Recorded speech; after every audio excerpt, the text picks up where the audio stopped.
అమ్మాయి గర్భవతి. మీరు తాతయ్య కాబోతున్నారు. హైకోర్టుకు అప్పీల్ చేయడానికి ఈ కాగితాల మీద సంతకాలు పెడితే లాయర్ గారు నీ తరఫున వాదిస్తారు గురువా.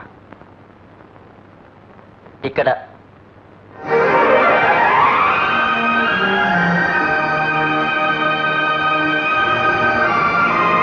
డేవిడ్. Yes sir. నువ్వు పని చేయాలి. చెప్పండి సార్. శిశురేఖ బిడ్డను కనగానే ఆ బిడ్డను పాపాలు చేసే వాళ్ళకు సెంటిమెంట్స్ ఉండకూడదరా. ఆ బిడ్డ బ్రతికితే దానికి సెంటిమెంట్ పెరిగిపోతుంది.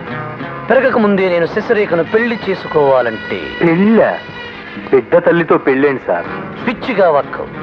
నేను దాన్ని పెళ్లి చేసుకునేది సంసారం చేయడానికి కాదు, సంపాదన కోసం.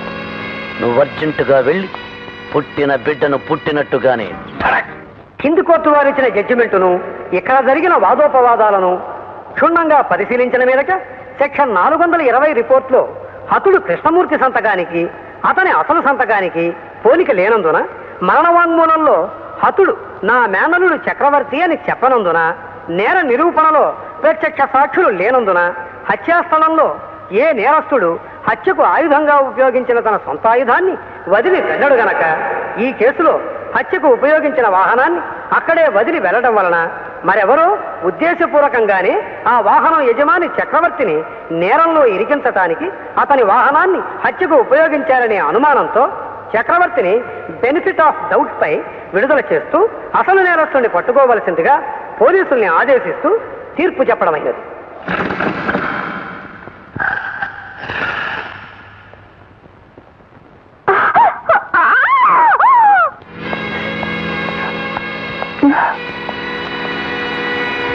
అంతా రెడీయా?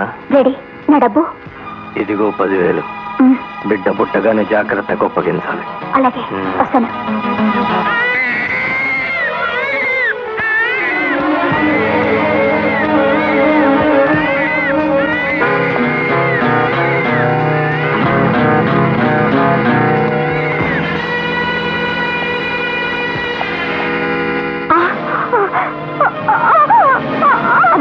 మళ్ళీ నొప్పులు వస్తున్నాయి. కావాలని అనుకుంటాను.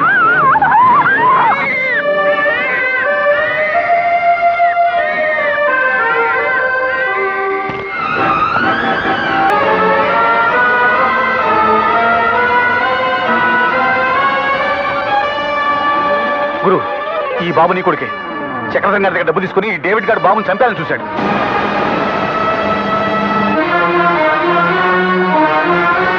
నేను నా కూతురు మర్చిపోయింది. ఆ మాట నీ కూతురు చెప్పాలి. మరో పెళ్లి చేసుకోవడానికి కూడా సిద్ధపడుతోంది. ఆ మాట నీ కూతురే చెప్పాలి. నేరస్తుడు అని శిక్షపడిన నీకు నా కూతురుని తీసుకెళ్లే హక్కు లేదు. కింది కోర్టులో చెప్పిన తీర్పు తప్పని హైకోర్టు చెప్పింది. నువ్వు సాక్షులను, లాయర్లను కొని ఉంటావు. ఆ బుద్ధులు మీవి. పోలీసులకు ఫోన్ చేయవలసి వస్తుంది. జైలు నుంచి వచ్చిన వాడికి పోలీసు వాళ్ళ బూడి శబ్దాలు భయాన్ని కలిగించవు.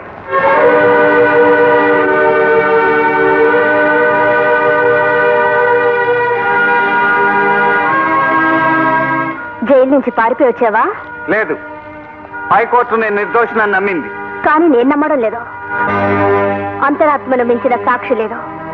ఆ మనసాక్షి నువ్వే నేరస్తుడువని నమ్మింది. శశిరేఖ, లీగల్ గా నీ భార్యను పొందాలని చూస్తే నా శవం నీ కానుక వస్తుంది. కొన్నాళ్లు నీ ఇల్లాలుగా బ్రతికిన ఈ జీవోత్సవం బ్రతికుండాలంటే ఈ జన్మలో నాకు కనిపించుకో. ఆ మాట చెప్పి అవమానించిందిరా నీ తల్లి. ఇప్పుడు చెప్పు, వెళ్ళి కాళ్ళు పట్టుకోమంటావా, కన్నీళ్లు పెట్టుకోమంటావా? డాడీ,